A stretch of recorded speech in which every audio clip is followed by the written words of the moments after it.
à tous et bienvenue sur Quelle recette. Alors la recette du jour, c'est une pizza aux épinards et au fromage turc. Alors là, c'est pas n'importe quelle pizza parce que j'ai utilisé une pâte à fataï. Alors les fataï, c'est des petits, ça ressemble un peu à des petits chaussons. À l'intérieur, il y a des épinards, du persil, de la coriandre et d'autres ingrédients. Ils sont généralement préparés dans les pays du Moyen-Orient. Donc je ne vais pas préparer ces fataïs, j'ai juste préparé la pâte à fataï pour faire cette pizza. Ensuite j'ai rajouté de la vache qui rit, des épinards et mon fromage préféré, le fromage turc, parce que j'adore la cuisine turque justement. Donc je vais d'abord vous présenter ces ingrédients, ensuite je passe à la préparation. Alors pour la préparation de cette pizza, pour la garniture, il vous faut des épinards frais. Voilà, qu'il faut bien laver, bien essorer, enlever le maximum d'eau bien sûr. Ensuite il vous faut aussi de la vache qui rit. Quelques morceaux, quelques triangles de vache qui rit. Après, vous n'êtes pas obligé de prendre la vache qui rit, vous pouvez très bien prendre notre fromage. Sinon, vous pouvez aussi très bien prendre de la sauce tomate ou de la crème fraîche épaisse par exemple pour la pizza. Là, j'ai un peu de persil, un peu de coriandre. Bien sûr, le fameux fromage turc que j'adore énormément. Donc voilà, donc j'ai un petit morceau un gros morceau plutôt de fromage turc. Je ne vais pas tout utiliser, je vais en mettre qu'un peu. Bien sûr, pour ce fromage, vous pouvez très bien aussi le remplacer par de la mozzarella, du fromage, du gruyère par exemple, etc. Et il vous faut aussi un peu d'oignon. Voilà. Et là, j'ai du romarin que j'ai acheté au Maroc, plus précisément à Marrakech. Ça sent vraiment très très bon. Donc là c'est facultatif, si vous voulez le remplacer par de la ciboulette ou par autre chose, vous pouvez très bien le faire. Et il vous faut aussi des olives noires. Voilà pour la garniture. Alors la garniture que je vous présente ici, c'est une garniture très très simple. C'est surtout pour les personnes qui ne veulent pas mettre de la viande ou du poisson par exemple, etc. Donc vous pouvez très bien rajouter du saumon si vous voulez. Vous pouvez très bien mettre de la viande hachée à la place, des escalopes, etc. Vous mettez ce que vous voulez. Là c'est juste un exemple que je vous montre. Ensuite, pour la préparation de cette pizza, il vous faut une pâte. Alors là je vais utiliser la pâte à fataï que vous pouvez retrouver. Pour la préparation, vous pouvez la retrouver sur ma chaîne YouTube. D'ailleurs je vous ai mis le lien juste sous la vidéo. Sous la vidéo, il y a le lien pour la préparation de la pâte.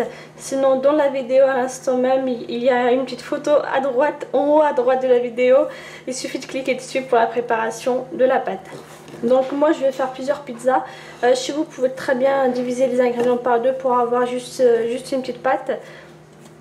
Moi, je vais en prendre un peu pour... je vais faire environ 3 pizzas que je vais ensuite congeler pour les prochains jours par exemple.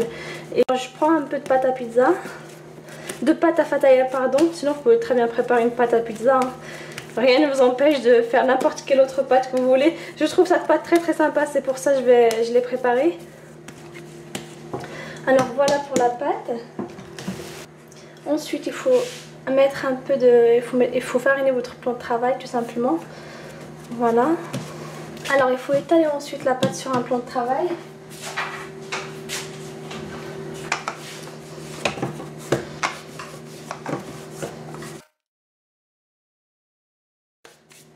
Dès que vous avez étalé votre pâte sur une épaisseur assez fine, voilà comme ici, parce qu'il faut bien étaler de façon très très fine parce que votre pâte elle va elle va pousser pendant la cuisson comme il y a de la levure.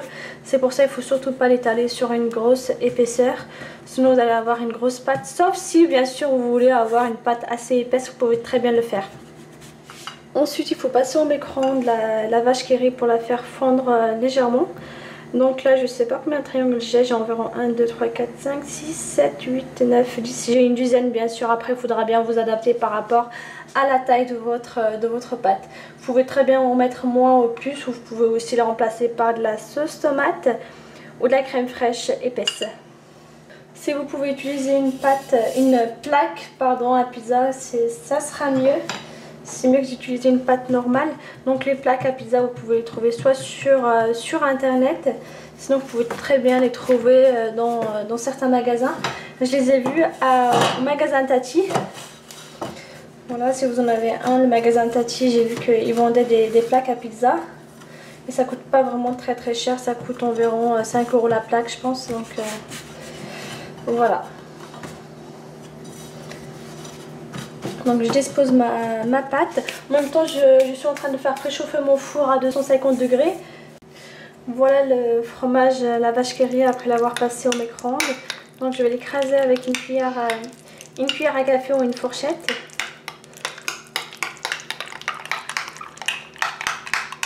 Cette pizza est vraiment très bonne parce que les gens ils aiment bien généralement ils aiment bien la vache qui rit, donc c'est vraiment très bon avec les épinards. En plus c'est une pizza qui est vraiment très rapide pour la préparation, il n'y a pas grand chose. Vous pouvez même utiliser des restes si vous voulez pour la garnir. Donc j'en mets un peu partout. J'essaie juste de laisser un espace d'environ 1 cm sur les bords pour pas que ça déborde. Voilà. Alors après avoir étalé le fromage, il faut mettre un peu des épinards. Vous en mettez un peu partout, vous enlevez juste ça par exemple, je sais pas comment ça s'appelle en français parce que c'est trop épais si vous voulez, ça c'est pas très bon en bouche. Je demanderai à mon mari comment ça s'appelle. Donc j'en mets partout. Ensuite je mets un peu d'oignon. Un peu partout, voilà. Ensuite je passe au fromage, le fromage turc. Ce fromage est vraiment très bon. Ensuite je rajoute le romarin. C'est surtout pour relever un peu le goût. C'est très bon en tout cas, j'adore l'odeur. Un peu de persil avec un peu de coriandre. Et ensuite je termine, j'espère que j'ai rien oublié, je termine par les olives noires. Voilà, la pizza est prête. Non, parce qu'il manque la cuisson. Pour la cuisson, il faut bien faire attention à une chose, c'est quand vous mettez la plaque dans votre four, il faut bien la mettre en bas du four et non pas en haut du four ou au milieu. Il faut bien descendre la plaque au maximum parce que là ça a la pâte de cuire, donc il faut surtout pas la mettre tout en haut. De toute façon là il n'y a que du fromage, donc le fromage ça ne demande pas énormément de temps. Il faut bien la mettre en bas de 150 degrés et il faut compter environ 10 minutes, un quart d'heure ou voire même 20 minutes pour certains, tout dépend de votre four. Il faut bien faire attention à la cuisson. Rien ne vous empêche même des fois de prendre un couteau, de vérifier en bas si la pâte est légèrement dorée en bas pour voir si la pizza est prête ou pas. C'est pour ça qu'il faut bien faire attention à la cuisson. Il ne faut surtout pas la laisser trop longtemps non plus parce que vous allez obtenir une pâte assez dure. Donc n'hésitez pas de temps en temps à vérifier à l'aide d'un couteau. Vous tournez légèrement la pâte, vous vérifiez si elle est prête ou pas. Alors la pizza est prête, je l'ai laissée environ un quart d'heure au four à 250 degrés. Bien sûr si vous voulez faire dorer les bords, vous pouvez très bien remonter vers la fin la plaque vers le haut pour faire légèrement dorer les bords de la pizza. En tout cas ça sent vraiment très bon. La pâte elle a gonflé légèrement, ce qui est très bien. C'est pour ça qu'il faut bien l'étaler sur un plan de travail pour pas qu'elle soit trop épaisse non plus, sauf si vous aimez une pâte épaisse. Voilà, j'espère que cette recette, cette pizza au fromage vache qui rit et aux épinards va vous plaire. N'hésitez pas à cliquer sur partager si vous voulez m'encourager. N'hésitez pas à faire découvrir ma chaîne YouTube à vos amis, à votre famille, etc. Voilà pour aujourd'hui, vous pouvez retrouver tous les ingrédients sur mon site quellecette.com. Vous pouvez aussi les retrouver juste sous la vidéo, il y a tous les ingrédients. N'hésitez pas à vous abonner pour plus de recettes et si vous souhaitez m'encourager, c'est très simple, il suffit de cliquer sur le petit bouton partager. À très bientôt, ciao.